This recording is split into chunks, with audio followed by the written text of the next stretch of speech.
তবে আমি মারা গেলে দেবে না, আমাদের বংশধর পাকিস্তানি ফ্ল্যাগ উড়িয়ে দিলেন এবং ডিক্লেয়ার করে দিলেন যে এটা পাকিস্তান।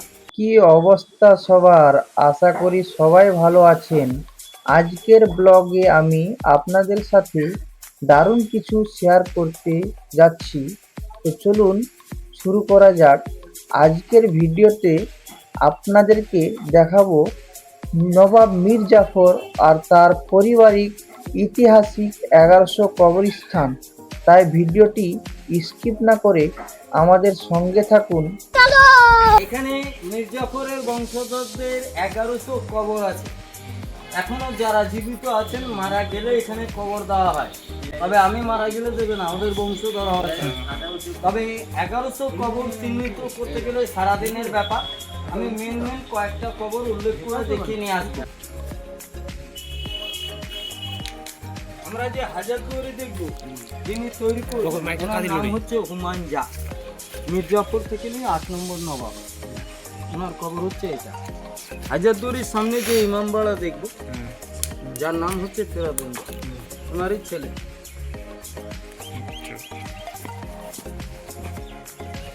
মির্জাফরের গল্পটা জানেন? মির্জাফরের হচ্ছে 5 ছেলে, 1 জামাই। বড় ছেলের নাম হচ্ছে এই যে আপনারা দেখতে পাচ্ছেন মীর জাফরের ফ্যামিলির কবর। কাসিম হচ্ছে জামাই। মীর কাসিম বক্সারের যুদ্ধে পরাজয় হয়ে পালিয়ে যায়, ওনার কবর আছে দিল্লিতে। বাকি মোবারকদৌলা, নজরুদ্দৌলা, সাইফুদ্দৌলা, আসফুদ্দৌলা, এখান থেকে পরপর 4টে।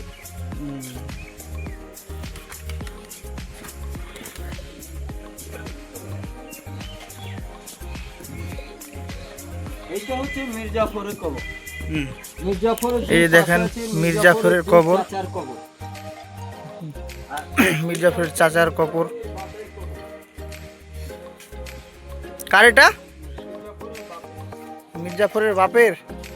মির্জাফরের কটা বউ জানেন? না। 3টে বউ।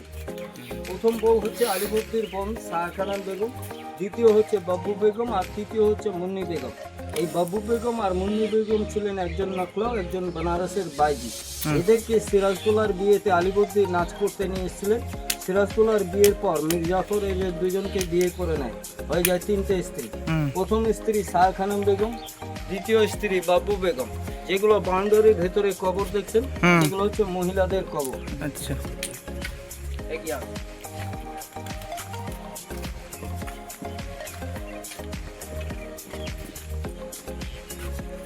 হাজারদুয়ারির ভিতরে মির্জাফরের ছবি দেখবেন, মিরনের ছবি দেখবেন। মিরনের হাতে পায়রা দেখতে পাবেন। বাপ বেটা দুজনের একসাথে ছবি পাবেন, তার হাতে পায়রা দেখতে পাবেন। পায়রা দুটোর কাজ ছিল তখনকার দিনে চিঠি আদান প্রদান করত। এদেরকে ব্রিটিশরা গুলি করে মেরে দেয়। একটার নাম হচ্ছে হীরা, একটার নাম হচ্ছে পান্না। এই যে পায়রার কবর।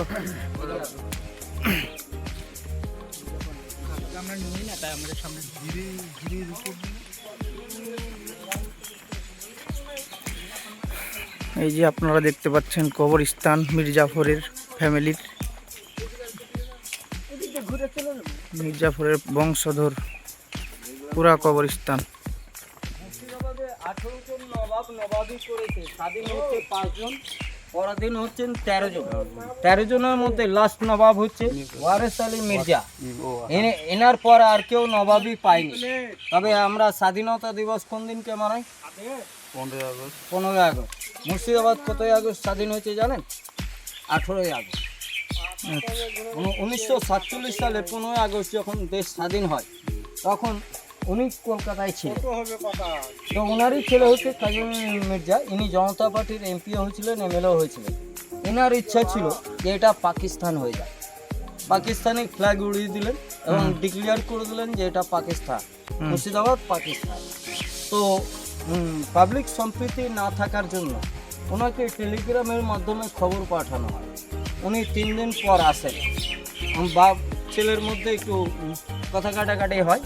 উনি নবাব ছিলেন, উনি বললেন যে না, এটা ভারতেই থাকবে। তো উনি নিজে পাকিস্তানি ফ্ল্যাগ নামিয়ে দেশীয় ফ্ল্যাগ উড়িয়ে এবং মাইকে অ্যানাউন্স করে এটা মুর্শিদাবাদটা ভারতের মধ্যে রাখতে পেরেছে।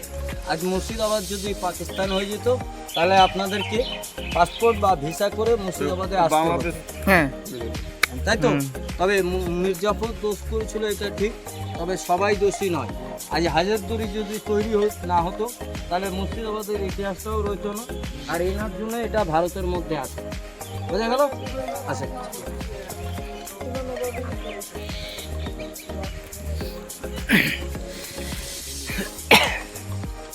এই যে আপনারা দেখতেই পাচ্ছেন মীর জাফরের বংশধরের কবরস্থান।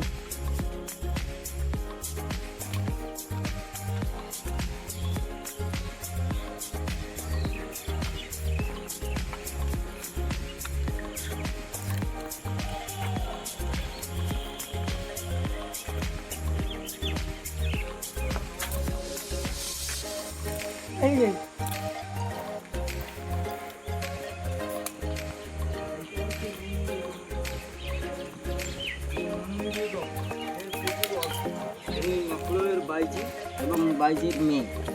ইনার তখনকার দিনে ব্রিটিশ গভর্নমেন্টকে মানে লর্ড ক্লাইভকে 90 লক্ষ টাকার স্বর্ণ মুদ্রা ঋণ দিয়েছে। বুঝে গেল? কার কবর কাকু? মুন্নি বেগম। মুন্নি বেগম।